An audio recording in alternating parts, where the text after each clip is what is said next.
everybody, welcome back to Let's Just Play. I'm Jasmine, and today we're going to be talking about Chronologic, which is a game I would compare to Clue, but a lot more fun. Similar to Clue, it's about determining and sussing out who caused the crime, where they did it, and at what time. We're going to dive in and learn how to play so you can get going on Chronologic. To set up Chronologic, you set out the time cards, the character cards, and the room cards on the table within reach of everybody.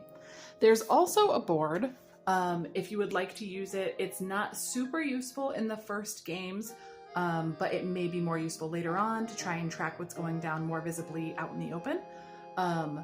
You also have little sheets, note sheets to track your own personal notes. So you can do with those what you will. They have little room maps on them. As well. So you can definitely choose to take notes how you wish and to use that map if you'd like to. And then first and foremost, you're going to read the scenario that's going to match the game that you and your other players are on. This game can also be played solo, so you can play it with 1 to 4 people and progress through the scenarios as you wish. Scenario 1 is kind of the trial scenario, so we'll go ahead and read that one today.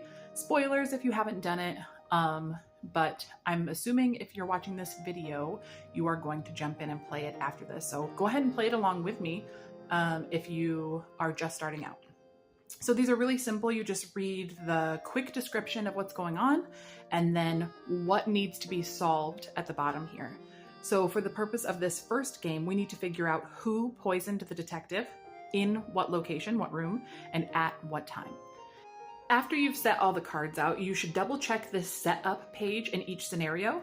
This will tell you in time 1 where all the different characters are starting, in what locations they are. You're going to take turns, starting with the first player. So the first player is going to be the first person to correctly state the time, or choose however you'd like. And then each person selects 1 location and 1 character or 1 time. So they always select 1 location and they must choose a character or time. When you do that, so let's go ahead and this scenario is about the detective, so we'll choose the detective and we'll say the gallery. When you do that, you're going to want to make sure that the rounded corners are matched up, and then you overlay it so that the location is shining through that top left circle. Then there's 2 things you need to communicate, or 1 thing you need to communicate to everybody, and then a second thing you may or may not get yourself. So on every card, there's going to be 3 green people and then a green piece of information here. This is telling you to share this information with everybody at the table. So what this is saying is that the character you're holding, in this case, the detective, was in the location that you're holding exactly 1 time. That's the times 1. And then right here, the little person, there should be only 1, is the information that you can keep yourself. If the information is not different from what you share with everybody else, it will show this cycle symbol, and that means to go ahead and do the turn again. So you'll continue going until you get some unique information that only you get to have. So the next person may say, okay, I am more interested in time and I'm interested in the stage. So they can pick any time. It doesn't have to go in order. And this tells you a little bit different of information. Again, you're going to want to make sure that you line up the curved edges. Make sure that that symbol's showing in the top left corner. And this is going to tell you some similar information. It's going to look the same, but it's going to be a little bit different.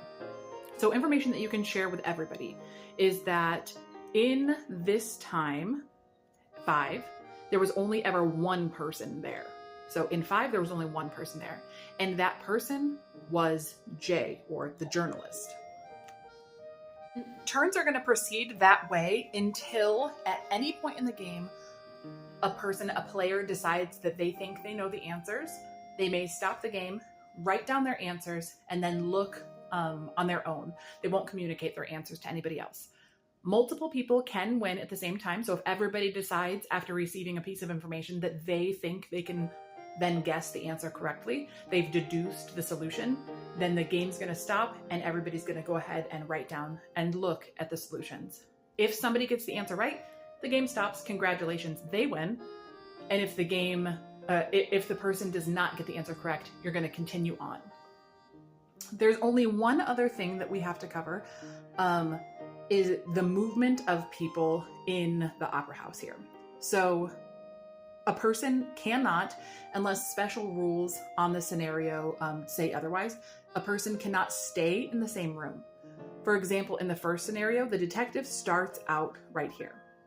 They may not stay in the gallery. They have to move to an adjacent room. You can tell if it's adjacent if it has doorways highlighted here in white with another room. So here they could move over here to the stage or to the grand staircase, but they cannot stay in the same room. That's going to help you deduce later on where someone could possibly be and how they could have moved. And then once you're finished, you will flip to the back of the setup page. Spoiler alerts, the answers will be on the next page. And it will tell you the solutions as well as where everybody was at what times.